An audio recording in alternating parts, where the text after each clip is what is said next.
Your past does not define you. It only refines you. Too many people are living today as prisoners of their yesterdays. They let old mistakes, broken dreams, and past pain dictate who they can become. But hear me now, your biography is not your destiny. You can rip the script of your old story and write a new one starting today. The power to change isn't in the hands of time, it's in the hands of decision. The moment you decide that your past will no longer control your identity, that's the moment your future begins to unfold. Because nothing changes until you say, enough living small, enough replaying regret, enough believing that your past equals your future. The only thing that matters now is what you're willing to do with this moment, right here, right now. Because this moment is the birthplace of transformation. Every person carries a story, a collection of moments, decisions, and memories that shape how they see themselves. But most people don't realize they're living inside that story like it's a cage. They repeat the same emotional patterns, the same excuses, the same fears, thinking it's just who they are. It's not who they are, it's who they've learned to be.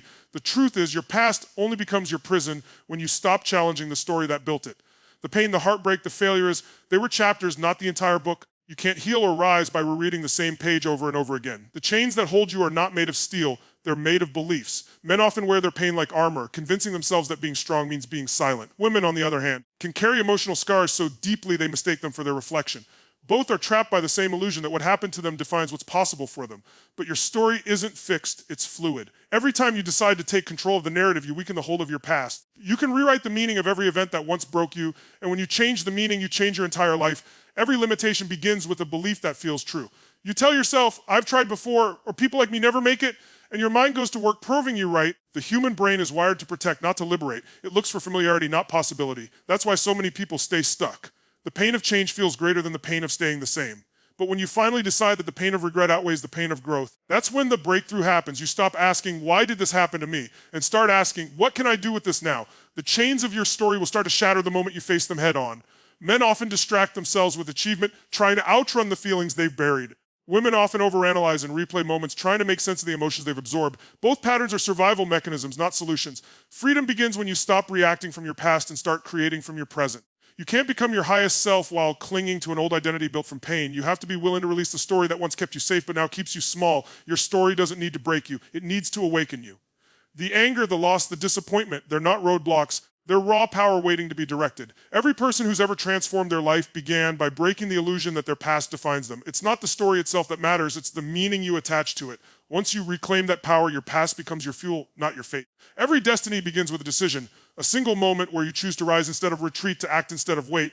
Most people think their future is written by circumstance, but it's not circumstance that defines us, it's choice. You can have two people with the same past, the same pain, the same obstacles, yet one creates a masterpiece from the mess while the other stays stuck replaying it. The difference isn't luck, it's decision. Every turning point in your life will be born from a choice to no longer accept the story that limits you.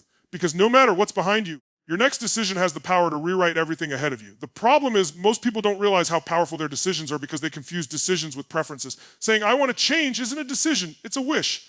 A true decision cuts off all other options. It says, this is who I am now, and your mind, body, and spirit align with that truth. Men often struggle here because they equate decisiveness with control. They want to plan perfect and predict before they move. Women, on the other hand, may hesitate out of overthinking, feeling every possibility, fearing the emotional cost of a wrong choice. But both are driven by the same thing, uncertainty.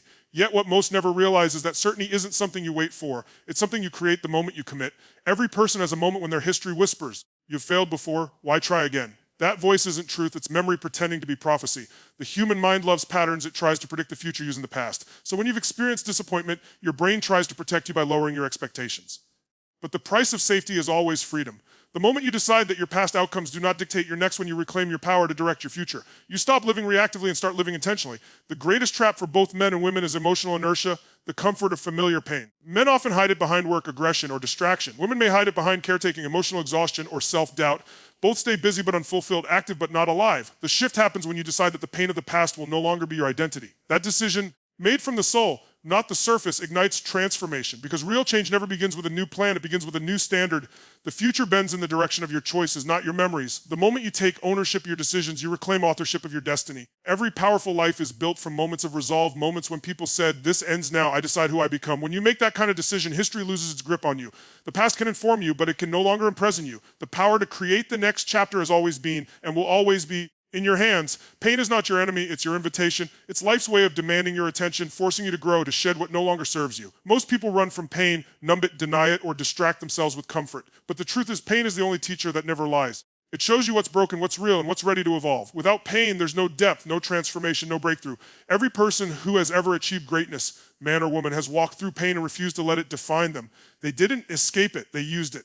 They turn wounds into wisdom, heartbreak into hunger, and struggle into strength. The difference between those who rise and those who remain stuck is not that one had less pain, it's that one gave their pain a purpose. Men often deal with pain by suppressing it, burying it under silence or distraction, thinking that strength means never showing weakness. But all that does is build pressure inside, a pressure that eventually explodes as anger, numbness, or apathy. Women, on the other hand, tend to internalize pain they feel deeply, carry others' emotions, and often blame themselves for what wasn't theirs to carry.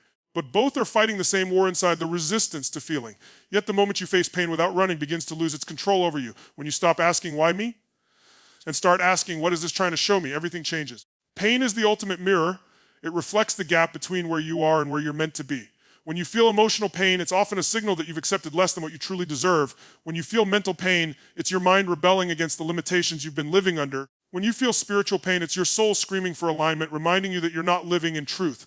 Pain isn't punishment, it's feedback. It's your body, your mind, your heart telling you something has to change. And if you listen instead of resist, it becomes a compass leading you toward your power. There's a hidden law in life: the deeper the pain, the greater the potential for power. The human spirit is anti-fragile. It doesn't just recover from pain, it expands through it. But only when you choose to use it consciously. Men who face their pain begin to rediscover their emotional strength. They realize that vulnerability isn't weakness, it's power under control. Women who embrace their pain instead of carrying it begin to rediscover their boundaries, their worth, their voice.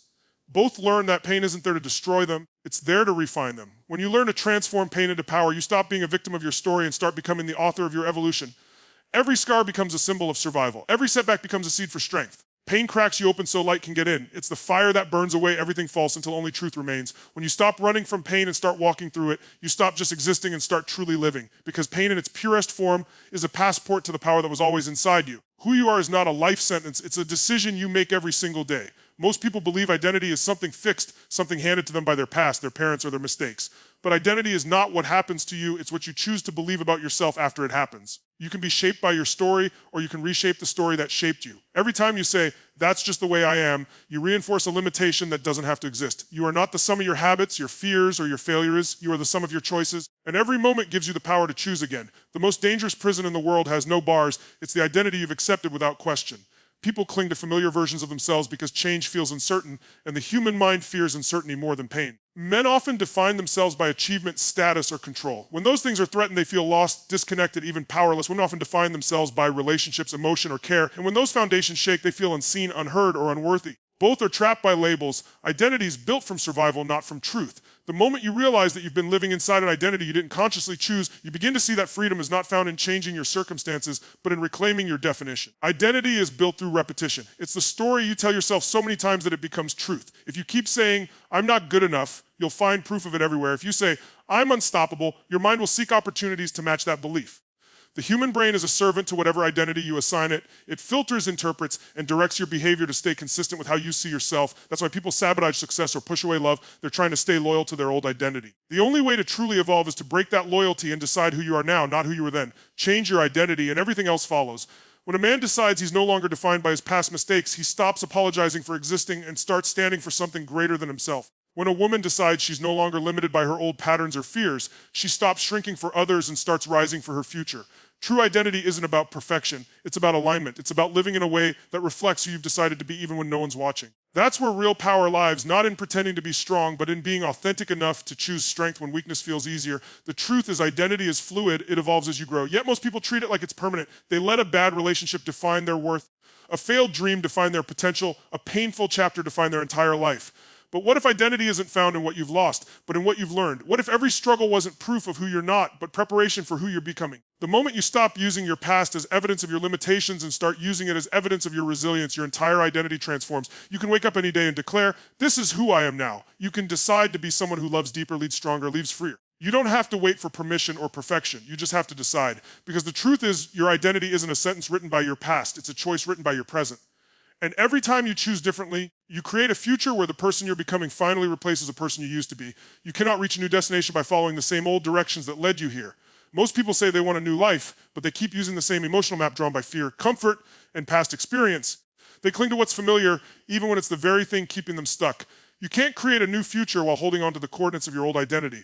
If you truly want transformation, you have to be willing to burn the old map, the one built from your failures, your fears, your excuses, and start walking into the unknown with faith instead of familiarity.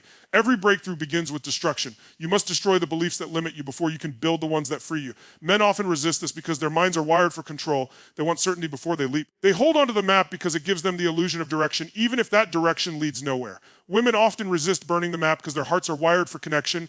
They fear losing the pieces of themselves attached to their past, the people, the memories, the meanings. But both are trapped by the same thing, attachment to the familiar pain. True growth demands that you let go of the version of you that was built for survival so you can step into the one built for success. The old map is drawn from patterns, habits of thought, emotion, and reaction that repeat until they become identity. When you follow it, you end up in the same emotional places: doubt, hesitation, disappointment.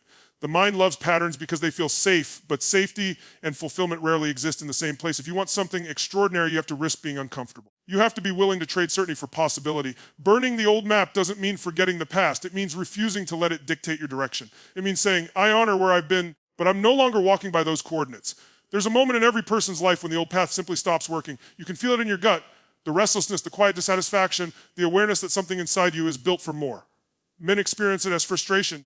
They start to question their purpose, wondering why they feel empty even when they're achieving. Women experience it as emotional exhaustion. They start to feel drained by giving, nurturing, or conforming to expectations that no longer fit who they are. That's not weakness, it's awakening. It's your soul saying, the map you've been using doesn't lead to where you're meant to go. When you burn the old map, you step into the raw truth of creation. You become the cartographer of your own future. You no longer move based on memory, but on vision. You start building a new internal compass guided by values, passion, and purpose instead of fear. The fire that destroys the old is the same fire that forges the new. Because only when you're brave enough to let go of the path behind you can you truly see the horizon ahead. The unknown is the birthplace of every great transformation. It's where growth begins, where courage is tested, and where the real version of you finally shows up. Most people spend their lives chasing certainty, clinging to what's familiar and wondering why they still feel empty. They want change, but they also want control. They want progress, but they also want safety. You can't have both. If you want to meet the version of yourself that's capable of greatness, you have to step beyond what you know and into what you fear. The unknown isn't your enemy, it's your arena. It's where the comfort zone ends and your true potential begins to breathe. Every person is wired to seek safety. Men often equate certainty with strength. They build plans, systems, and routines to feel in control of their world. When that control slips, they panic or shut down because uncertainty threatens their sense of power. Women, on the other hand, often equate safety with connection. They crave stability in relationships, emotions, and identity. When that stability wavers, they feel exposed and vulnerable.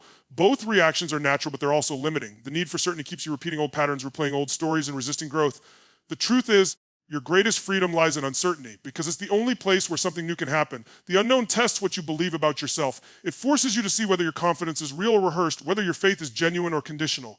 When you step into the unknown, you confront fear, the fear of failure, rejection, loss, or not being enough. But fear is not a stop sign, it's a signal. It tells you that you're standing at the edge of possibility. Every powerful moment of your life began in uncertainty, the job you didn't know you could get, the relationship you weren't sure would last, the challenge you weren't sure you could handle. Growth and fear always coexist. You just have to decide which one leads. What most people don't realize is that the unknown is not empty. It's filled with potential waiting to be claimed. The mind, however, hates a blank space. It tries to fill the unknown with worst-case scenarios because it's designed to predict and protect. That's why stepping into the unknown feels terrifying. You're fighting your own biology. Men often battle this by overanalyzing, trying to think their way through uncertainty. Women often battle it by emotional anticipation, trying to feel their way to safety. But neither strategy works because both are ways of staying in control. The unknown demands surrender, not weakness, but trust. Trust in your ability to adapt, to respond, to rise no matter what you face. You can't discover new strength inside familiar surroundings. Every version of you that's waiting to emerge lives beyond the walls of comfort. When you step into the unknown, you activate a part of your soul that's been asleep. The part that thrives under challenge, that finds beauty in risk, that grows through experience instead of avoiding it. Men discover emotional depth they didn't know existed. They learn that real power isn't control, it's confidence in chaos. Women discover resilience they never claimed. They learn that vulnerability isn't weakness, it's truth in motion. Both realize that certainty was never the goal, aliveness was. The unknown doesn't take something from you, it reveals something within you. It strips away pretense, ego, and fear until only authenticity remains. It's where you find clarity, purpose, and the version of yourself that can be shaken by circumstance. You can't predict the unknown, but you can prepare your heart to embrace it. Because the moment you stop needing to know what's next and start trusting that you'll handle whatever comes, you unlock a power that no certainty could ever give you. The real you has always been waiting there, beyond the edge of what's comfortable, inside the infinite space of what's possible.